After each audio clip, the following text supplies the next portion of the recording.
Every time I see her demanding to be called Duchess of Sussex, I laugh. Nobody in Britain calls her that.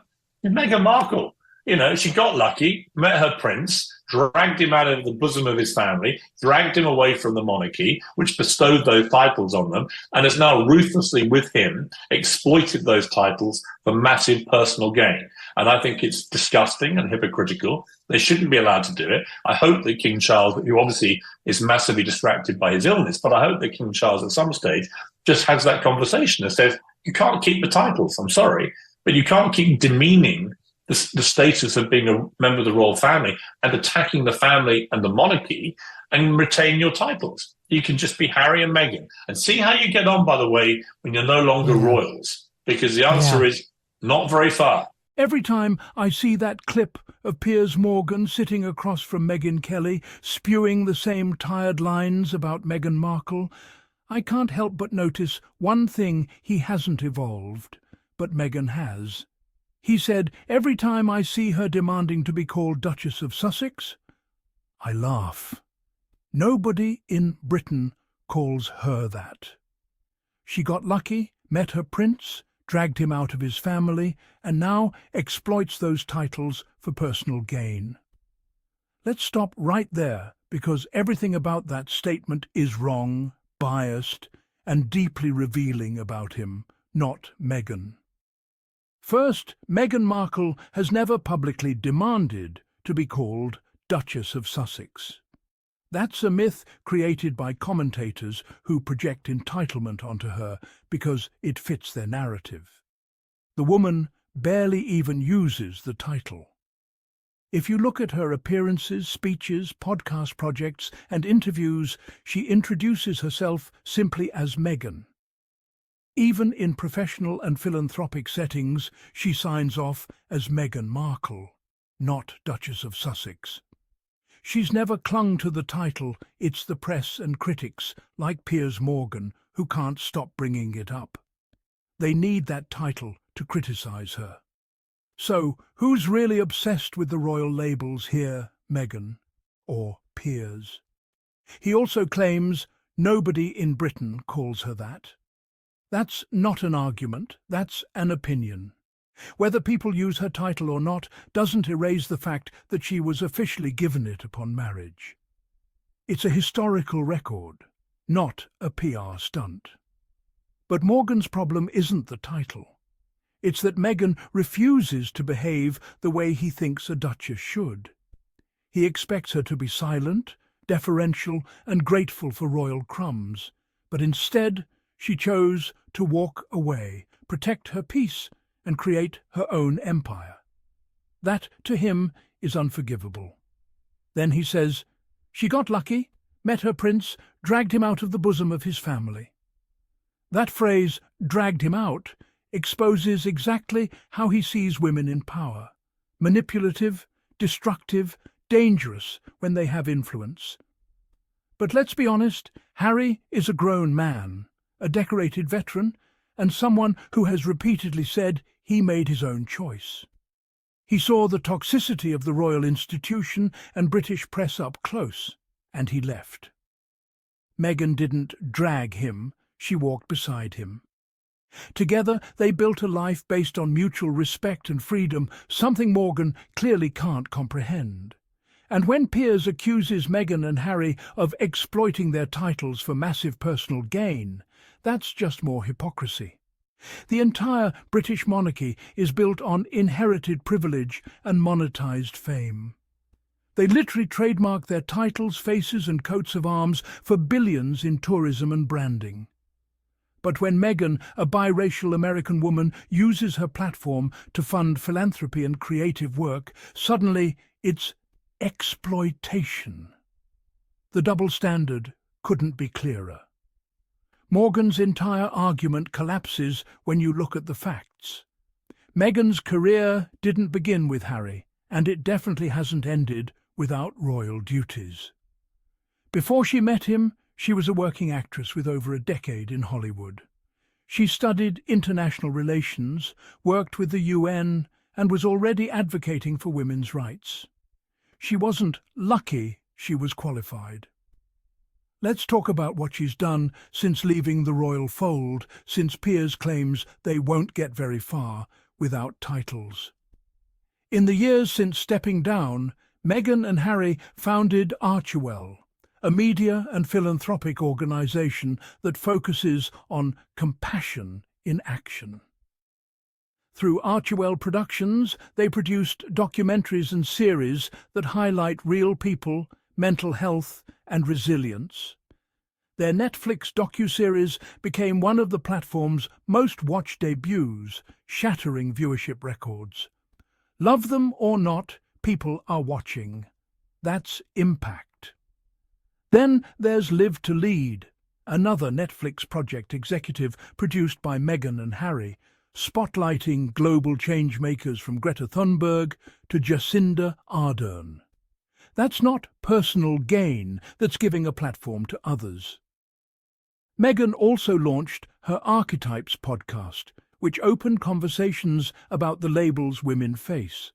It hit #1 on Spotify in multiple countries. She interviewed Serena Williams, Mariah Carey, Mindy Kaling, and many others, and used that space to challenge stereotypes, particularly around race and womanhood. That's not luck. That's direction, production, and creative leadership. Beyond media, Meghan has been recognized globally for her advocacy. She's received humanitarian awards, spoken at global summits, and continues to champion causes around gender equity, mental health, and representation.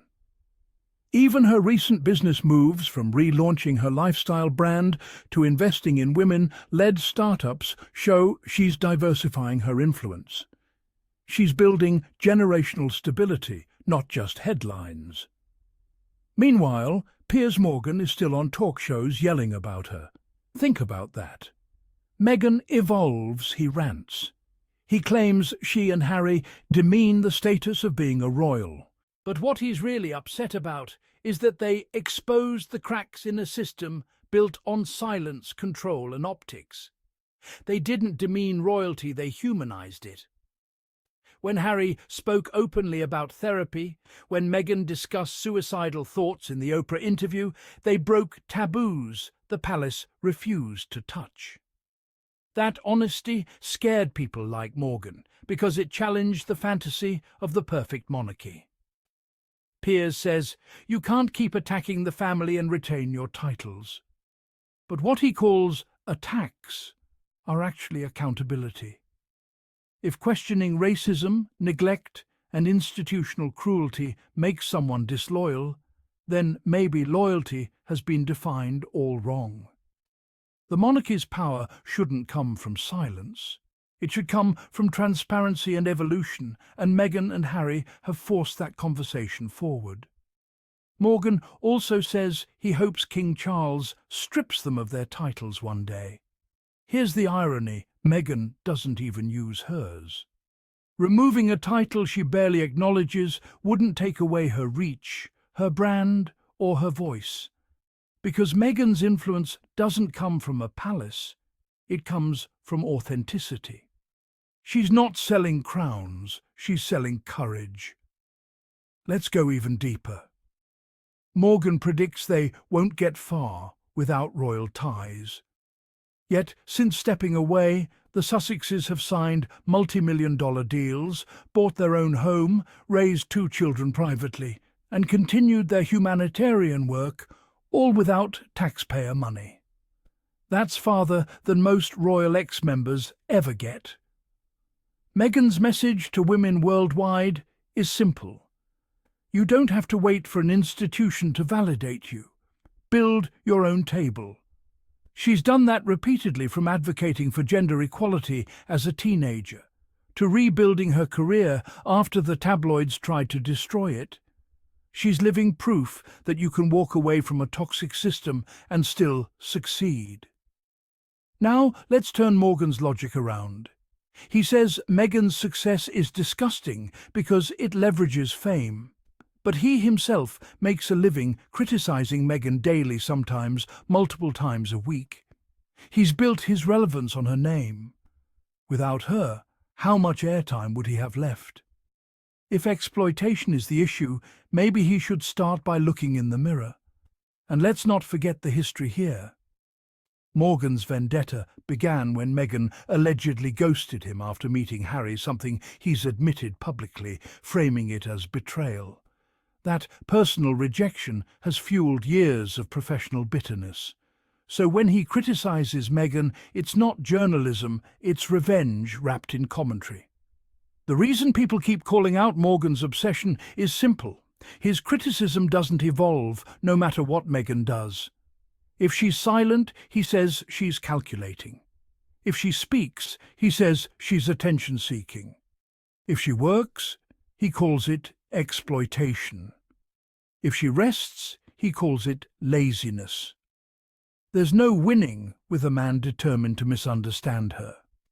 But while he stays stuck in that loop, Meghan's focus has shifted to legacy building, something sustainable and meaningful. She and Harry's Archewell Foundation has helped fund mental health organisations, disaster relief efforts, and digital safety initiatives. They've partnered with non-profits tackling issues like climate change, youth empowerment, and online harassment. That's tangible work, not gossip. Meghan has also been honoured for her activism, receiving awards for her advocacy and humanitarian contributions. She continues to be invited to speak at leadership conferences, to mentor women, and to shape cultural conversations around equity and authenticity. That's what real influence looks like, not tabloid power, but purpose-driven presence. So when Morgan says, "Let's see how far they get without the titles," the answer is very far. Farther than he ever imagined. They've transitioned from royal exiles to independent global figures. They've redefined what modern influence can look like when it's grounded in values, not hierarchy. Morgan's worldview depends on the idea that power only matters if it's inherited. Meghan's life proves power can be created through vision, compassion, and persistence. And that's exactly what bothers him. He thrives in a world where women like Meghan aren't supposed to win, where they should apologise for ambition and success. But she's not asking for permission anymore. She's shown that titles don't make you relevant, integrity does. The real story here isn't about the Duchess of Sussex. It's about a woman who dared to define herself outside a system that wanted to control her. She's not just surviving, she's thriving. And while critics cling to the past, Meghan Markle keeps walking forward, one project, one cause, one act of courage at a time. So yes, Piers, let's see how she gets on without the royal crutch. The world already has. And the answer is undeniable. She got on just fine. In fact, she got further than you'll ever admit.